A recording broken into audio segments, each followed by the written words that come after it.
Bonjour et bienvenue sur le podcast de Kimamori qui vous propose de découvrir ou redécouvrir les œuvres littéraires d'hier et d'aujourd'hui, leurs auteurs et leurs traducteurs, par le texte et dans l'oralité.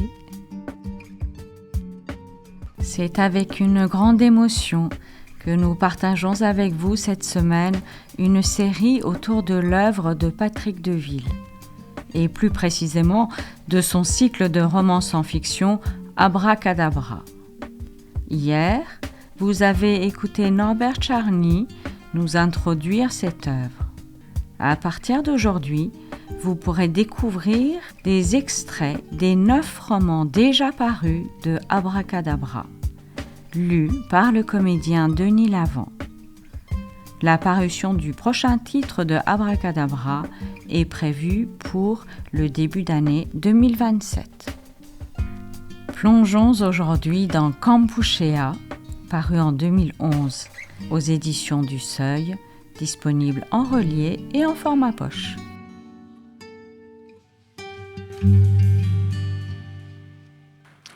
Kampuchea. Qui fut cet homme que les dieux choisirent pour bouleverser à tel point l'histoire qu'on pourrait ici remplacer 1860 par l'année Muho, l'année 0 à partir de laquelle tout événement serait daté en avant HM et après HM. On le sait atteint de grandes bougeottes. Qu'est-ce qu'un gamin pauvre de Montbéliard né sous la Restauration irait foutre en Russie déjà? Il va y demeurer 10 ans, jusqu'à Voronej. Se fera précepteur en attendant mieux et l'aventure. Il pourrait continuer sa route vers l'Est et la Sibérie inexplorée où déjà sont déportés les décembristes, mais c'est à Jersey qu'il s'installe pour y étudier les papillons et séduire la petite nièce de Mungo Park. Voilà qui lui donne à la fois des idées et ses entrées à la London Geographical Society. Mungo Park avait mené 2 expéditions sur le fleuve Niger, avait été réduit en esclavage pendant des mois par les Arabes, s'était enfui seul dans le désert. Attaqué par les Haoussa, il s'était noyé dans le grand fleuve qu'il entendait cartographier. Mouho, lui aussi, est de ces savants encyclopédistes héritiers des Lumières, à la fois entomologiste, botaniste, hydrographe, archéologue. C'est avec un ordre de mission et des fonds anglais qu'il embarque pour l'Asie. La planète n'est pas encore un grain de sénévé. On ne la traverse pas encore dans la journée, c'est alors 130 jours à la voile entre Londres et Singapour. Une progression d'une centaine de kilomètres par mois. De Bangkok, il gagne le Cambodge. Phnom Penh, situé au confluent de 2 grands cours d'eau, renferme une dizaine de milles d'habitants, presque tous chinois, sans compter une population flottante au moins du double. Il progresse vers le nord, à dos d'éléphant, passe les premiers mois de 1860 à Angkor, qu'il écrit Angkor, où il se bâtit une cabane de bambou, mais ce sont les bestioles qui l'intéressent. Mes courses m'ont ramené plus d'une fois vers les grandes ruines qui se trouvent au milieu des bois, et j'y ai fait une collection de beaux papillons et de plusieurs insectes nouveaux. Il entreprend cependant d'arpenter puis de relever les vestiges irrécusables d'un empire écroulé et d'une civilisation disparue. Au hasard de ses marches en forêt et sur des distances considérables, il est peu à peu bouleversé par tous ces temples abandonnés, mangés de lianes et de racines, envahis par les singes, et prend conscience de découvrir éparpillée une œuvre qui n'a peut-être jamais eu son équivalent sur le globe. Que ces pierres parlent éloquemment, comme elles proclament « Oh, le génie, la force et la patience, le talent, la richesse et la puissance des Khmers d'Om ou Cambodgiens d'autrefois.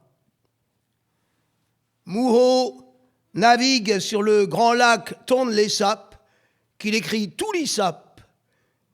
Il est étonné de voir le flot remonter du sud au nord, au lieu de descendre vers le fleuve dont il semble tributaire. On lui apprend le mouvement annuel de reflux du Grand Lac, le cœur du pays battant 2 fois l'an, affluent puis défluent du Mékong.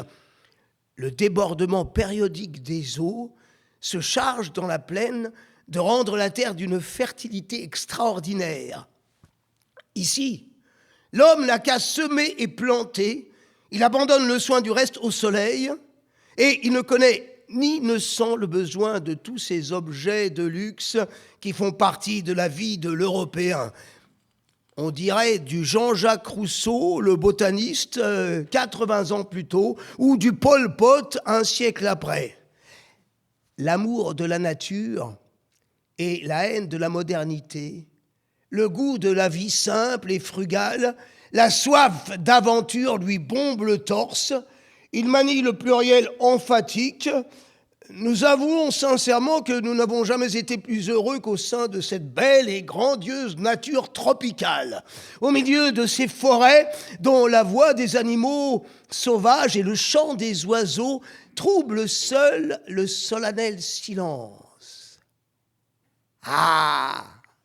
Dussé-je laisser ma vie dans ces solitudes ? Je les préfère à toutes les joies, à tous les plaisirs bruyants de ces salons du monde civilisé où l'homme qui pense et qui sent se trouve si souvent seul.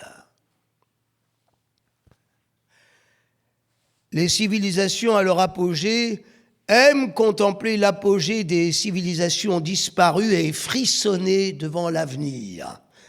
C'est Bonaparte devant les pyramides d'Égypte. Pour le Second Empire, ce sera Angkor. La voie est tracée avec précision par Muho.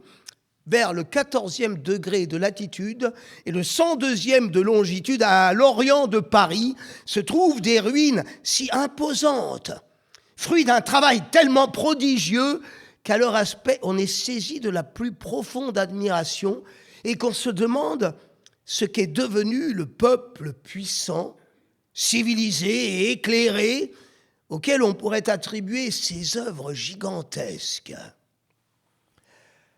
À la lecture de ces phrases, au cœur de l'Europe prospère et éclairée, au centre du monde, peut-être éprouve-t-on déjà le vertige de la chute, pressent-on le déclin, l'autodestruction des guerres mondiales, le gouffre de l'oubli. Que resterait-il de cette civilisation-là ? L'Europe se convainc que la planète, de gré ou de force, doit accueillir pour son salut les sciences et les techniques de l'Europe, la médecine, la chirurgie, l'industrie ferroviaire et les mitrailleuses Maxim posées à la proue des canonnières qui remontent lentement le fleuve des réticents. Les pluies de flèches en bois qui s'abattent sur le pont et résonnent contre la cheminée métallique ne sauraient entraver l'avancée triomphale. L'empereur des Français envoie des missions au Salvador, place Maximilien sur le trône du Mexique, finance la mise au point du moteur à pétrole pour les cargos. En Afrique, les explorateurs arpentent le blanc rétrécissant des Atlas. On crée sur le Niger le grade de commandant du Haut-Fleuve. En cette année 1860, pendant que Muho découvre les temples d'Angkor, Ferdinand de Lesseps perce le canal de Suez et fait de l'Afrique une île. William Walker, qui voulait creuser le canal du Nicaragua, est fusillé sur une plage du Honduras. Stanley, qui plus tard s'en ira chercher Livingstone égaré, traîne encore à la Nouvelle-Orléans. À Paris, l'impératrice Eugénie et le parti des dévots attirent l'attention de l'empereur vers l'Asie. C'est l'expansion, la conquête, le génie de l'Europe et du progrès magnifié par les romans de Jules Verne et plus tard les constructions de Gustave Eiffel. les derricks des champs de pétrole et les navires à coque en fer, les quais et les grues des grands ports de mer, les paquebots ciblant au deck Fauberté, les perroquets et les bananes sur les affiches des messageries. Vers l'Extrême-Orient s'envolent aussi les gerfaux. La marine française mouille au large de Cochinchine en 2 après HM. Elle y fonde Saïgon. Je marche sur la terrasse du roi lépreux. Ces ruines que le prince Sihanouk utilisait comme décor de ses films amenèrent Mouhot 40 ans avant le voyage de Lothier à Angkor, mais dans un style déjà pré-lotien, celui de la description des vanités, à la conscience de la triste fragilité des choses humaines. Que de siècles, que de générations se sont succédées ici, dont rien probablement ne nous dira jamais l'histoire. Que de richesses et de trésors d'art demeureront à jamais enfouis sous ces ruines. Que d'hommes illustres, artistes, souverains, guerriers, dont les noms dignes de passer à la postérité ne sortiront jamais de l'épaisse couche de poussière qui recouvre leurs tombeaux. Des vols de chauves-souris balaient ce soir comme des colonnes de fumée le ciel gris sombre. La seule invention digne d'Angkor fut celle de Coppola. L'idée de déplacer le cœur des ténèbres de Conrad depuis Kisangani au Congo vers le Cambodge et d'installer là le vieux Kurtz délirant, le visage rayé de ses peintures de guerre. L'horreur! L'horreur! On peut regretter que le bourreau Tamok n'ait pas eu le talent de Coppola et sans doute n'ait pas vu Apocalypse Now, ni lu Conrad, et n'est pas assigné ici, sur la terrasse du roi lépreux, le vieux Pol Pot, son prisonnier, au lieu de l'enfermer dans sa cabane d'Antong Ven, pas très loin d'ici. Le vieux Pol Pot, aux mains pleines de sang, prisonnier de ses propres troupes dans la jungle d'Antong Ven, à la frontière thaïlandaise, jusqu'à sa mort, en 1998, en 138 après HM.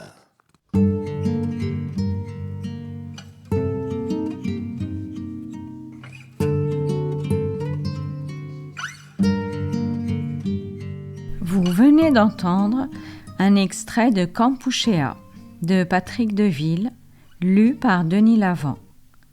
Demain, vous pourrez suivre des extraits de 2 autres romans du cycle Abracadabra. Denis Lavant est comédien et interprète. Formé au conservatoire, il a été révélé au cinéma par les films de Léos Carax, dans Mauvais sang, Les Amants du Pont-Neuf ou encore Boy Meets Girl. Sa filmographie et les personnages qu'il a incarnés sur scène se comptent par centaines. Il a interprété les grands textes littéraires de tous les temps sur scène et en lecture audio. Patrick Deville est écrivain et directeur littéraire de la MIT, Maison des écrivains étrangers et traducteurs. Auteur d'essais et de romans, il est lauréat de nombreux prix littéraires, dont le prix Femina pour Peste et choléra, et le Grand Prix de l'Académie française pour l'ensemble de son œuvre. Chères auditrices, chers auditeurs, n'hésitez pas à consulter notre site internet kimamori.fr, nous suivre sur les réseaux sociaux, et nous serions très heureux de vous voir rejoindre notre communauté de lecteurs en adhérant à notre association.